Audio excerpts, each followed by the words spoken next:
ច្រៀងល្បីល្បីត្រាំកងបងអើយស្ដាប់ហើយស្រណោះបងច្រៀងល្បីល្បី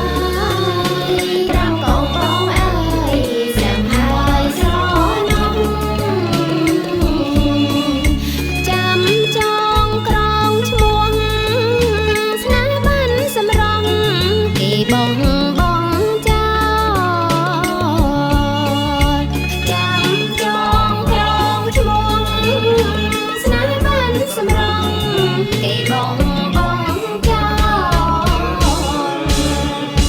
ចំរៀងជីវិតបងច្រៀងរឿងពិតស្នេហ៍ឥនស្រមកចំរៀងជីវិតបងច្រៀងរឿងពិតស្នេហ៍ឥនស្រមកគួរចាំបែកចិត្តលះបោះបងចោលកណ្ដាល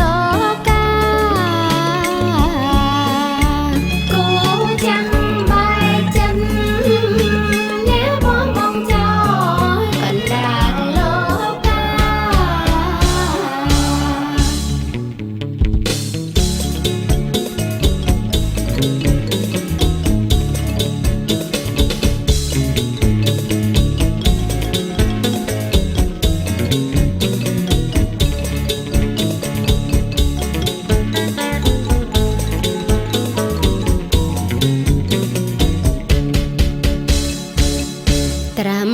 កងរឿងថ្មីអានិនត្រង់ថ្លៃស្ទើរខ្សែសងខាត្រាំកងរឿងថ្មី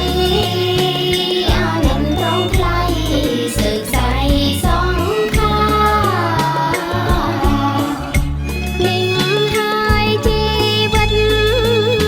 កាន់វត្តសង្សារស្នេហាថ្ម